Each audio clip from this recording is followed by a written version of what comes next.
ओम श्री विष्णवे नमः। हिंदू पंचांग के अनुसार मार्गशीर्ष मास के शुक्ल पक्ष की एकादशी को मोक्षदा एकादशी कहते हैं। धार्मिक मान्यता है कि मोक्षदा एकादशी का व्रत रखने वाले भक्तों के लिए स्वयं भगवान श्री हरि स्वर्ग का द्वार खोलते हैं। और मोक्षदा एकादशी का विशेष महत्व इसलिए भी ज्यादा होता है क्योंकि इस दिन ही भगवान कृष्ण ने महाभारत युद्ध के समय अर्जुन को गीता का उपदेश दिया था। इसीलिए मोक्षदा एकादशी का दिन गीता जयंती के रूप में भी मनाया जाता है। साथ ही मोक्षदा एकादशी को वैकुंठ एकादशी के नाम से भी जानते हैं। शास्त्रों में ऐसी मान्यता है कि एकादशी के दिन व्रत करने वाले भक्तों के पितर नीच योनि से मुक्त हो जाते हैं, उनके पितरों की आत्मा को तृप्ति मिल जाती है और ऐसे में पितर अपने परिवार वालों को आशीर्वाद देते हैं। कहते हैं जो भी सच्चे मन से एकादशी का व्रत रखता है उनके घर में धन धान्य पुत्र आदि की प्राप्ति होती है और एकादशी व्रत के प्रभाव से कीर्ति यश और जीवन में खुशियां प्राप्त होती हैं। मोक्षदा एकादशी को हिंदू धर्म में एक बहुत ही पवित्र दिन माना जाता है। कहते हैं इस दिन व्रत रखने से मनुष्य को मोक्ष की प्राप्ति हो जाती है, जिसके लिए मनुष्य जन्म जन्मांतर का इंतजार करता है। अगर आप साल भर में पड़ने वाली सभी एकादशी के व्रत ना भी रख पाए तो साल भर में एक बार आने वाली मोक्षदा एकादशी का व्रत जरूर रखें। अगर व्रत भी ना रख पाए तो आप नियमों का पालन करते हुए भगवान श्री हरि का ध्यान करें, पूजा करें और द्वादशी के दिन कुछ ना कुछ दान करें। आपको व्रत जितने पुण्य की भी प्राप्ति होगी। मोक्षदा एकादशी के दिन व्रत रखकर भगवत गीता का पाठ करना या भगवान कृष्ण की पूजा करना सबसे ज्यादा उत्तम फलदायी होता है। कहते हैं इस दिन भगवान कृष्ण की पूजा करने से और श्रीमद् भागवत गीता का पाठ करने से सभी मनोकामनाएं पूर्ण हो जाती हैं, जन्म जन्मांतर के पापों का नाश हो जाता है। आइए पहले जान लेते हैं मोक्षदा एकादशी की तिथि और शुभ मुहूर्त के बारे में। एकादशी का व्रत रखने वाले भक्तों को दशमी तिथि से लेकर द्वादशी तिथि तक कुछ नियमों का पालन करना होता है। साल 2021 में 14 दिसंबर मंगलवार के दिन मोक्षदा एकादशी है और जैसा कि मैंने आपको बताया इस दिन को गीता जयंती के रूप में भी मनाते हैं। एकादशी का व्रत करने वाले भक्तों को इस दिन चावल का प्रयोग नहीं करना चाहिए, ना ही घर में चावल बनने चाहिए। एकादशी तिथि प्रारंभ हो रही है 13 दिसंबर की रात 9:34 से, जिसकी समाप्ति होगी 14 दिसंबर की रात 11:36 पर। इसके साथ ही 14 दिसंबर को सूर्योदय का समय रहेगा सुबह 7:03 और सूर्यास्त का समय रहेगा शाम 5:39 पर। एकादशी के दिन उगते सूरज को जल भी अर्पित किया जाता है। द्वादशी तिथि प्रारंभ हो रही है 14 दिसंबर की रात 11:37 से, जिसकी समाप्ति होगी 15 दिसंबर की मध्यरात्रि 2:02 पर। साथ ही 15 दिसंबर को सूर्योदय का समय रहेगा सुबह 7:04 और सूर्यास्त का समय रहेगा शाम 5:39। एकादशी व्रत का पारण मुहूर्त रहेगा 15 दिसंबर बुधवार को सुबह 7:05 से 9:45 तक। एकादशी का व्रत अगर आप पहली बार रख रहे हैं तो आपकी जानकारी के लिए पहले मैं आपको बता दूं कि एकादशी के कुछ नियम ऐसे होते हैं जिनका पालन आपको हर हाल में करना चाहिए।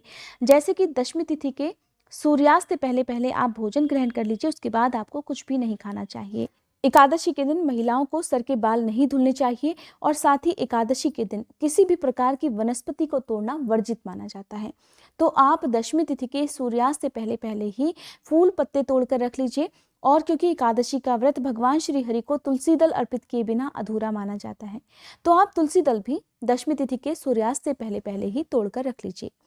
एकादशी के दिन घर में चावल नहीं बनने चाहिए और ना ही व्रत रखने वाले भक्तों को आज के दिन चावल का प्रयोग करना चाहिए। यहाँ तक कि एकादशी के व्रत में भगवान की पूजा करते समय भी आपको चावल का प्रयोग नहीं करना चाहिए। एकादशी का व्रत रखने वाले भक्तों को ब्रह्म मुहूर्त में उठकर स्नान करने के साथ ही पीले रंग के वस्त्र पहनकर हाथ में जल या पुष्प लेकर व्रत का संकल्प लेना चाहिए। फिर भगवान श्री हरि और माँ लक्ष्मी जी की और साथ ही भगवान कृष्ण की विधि विधान से पूजा करनी चाहिए। भगवान को आज के दिन पीले रंग के फल फूल, पीले रंग की मिठाइयों का भोग लगाया जाता है।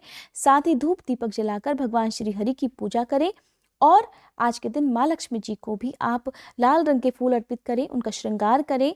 भगवान कृष्ण की पूजा करने के लिए उन्हें स्नान कराएं, उनका श्रृंगार करें, उन्हें नए वस्त्र पहनाएं। साथ ही माखन मिश्री का भोग आज के दिन भगवान कृष्ण को लगाना चाहिए। क्योंकि मोक्षदा एकादशी के दिन गीता जयंती भी मनाई जाती है, साथ ही भगवत गीता का पाठ भी किया जाता है। लेकिन सुबह के समय आप श्रीमद् भागवत गीता की अगर किताब आपके पास है तो उसकी पूजा भी विधिवत करें। इसके साथ ही आरती करें, भगवान श्री हरि और भगवान कृष्ण के मंत्रों का जाप करें, व्रत की कथा पढ़ें और सुने। व्रत की कथा आपको दोनों समय ही सुननी चाहिए। इसके साथ ही आरती करने के बाद क्षमा याचना करें और अपना व्रत प्रारंभ करें।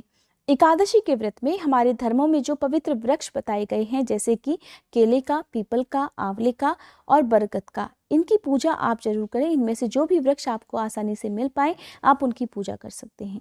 साथ ही एकादशी के दिन संभव हो तो दान जरूर करें और एकादशी के व्रत में शाम की पूजा भी आपको विधिवत करनी चाहिए। भगवान श्री हरि को आप चाहें तो जो भी मिठाई का, फल का भोग लगा सकते हैं, किसी भी मौसमी फल का भोग लगा सकते हैं, लेकिन उसमें तुलसी दल रखकर ही भगवान श्री हरि को अर्पित किए जाते हैं। भगवान कृष्ण को भी आज के दिन आप तुलसी दल अर्पित करें, लेकिन आपको ध्यान रखना है कि ना तो भगवान गणेश को और ना ही माँ लक्ष्मी जी को तुलसी दल अर्पित किए जाते हैं।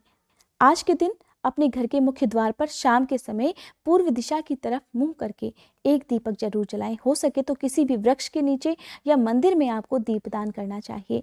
इसके साथ ही रात के समय आप भगवान श्री हरि को भोग लगाएं। आज के दिन बहुत से लोग आटे का कसार बनाकर, यानी कि आटे को घी में भूनकर उसमें चीनी मिलाकर उसका प्रसाद भी भगवान श्री हरि को अर्पित करते हैं। आपकी सामर्थ्य, आप चाहे कुछ भी उन्हें अर्पित करें, लेकिन शुद्ध सात्विक चीजों का भोग ही भगवान को लगाया जाता है। रात को जमीन पर बिस्तर बिछाकर सोना चाहिए। उस बिस्तर का त्याग करना चाहिए जिस पर आप हमेशा सोते हैं। साथ ही गृहस्थ लोग अगर इस व्रत को करते हैं तो उन्हें पूरी तरह से ब्रह्मचर्य का पालन करना चाहिए। किसी भी प्रकार का क्रोध, झूठ, पाप, हिंसा एकादशी व्रत में नहीं करनी चाहिए, नहीं तो व्रत का पूर्ण फल प्राप्त नहीं होता है। द्वादशी तिथि को हमेशा शुभ मुहूर्त में ही व्रत खोला जाता है। हरिवासर के समय और सूर्यास्त से पहले व्रत कभी नहीं खोलना चाहिए।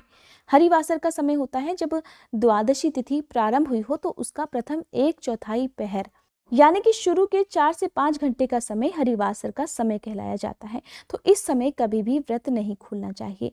द्वादशी तिथि को व्रत खोलने से पहले अपनी सामर्थ्य के अनुसार कुछ न कुछ दान जरूर करना चाहिए। आज के दिन पीले रंग की चीजों का दान करना शुभ माना जाता है। ये थी आज की वीडियो। उम्मीद करती हूँ ये जानकारी आपको पसंद आई होगी।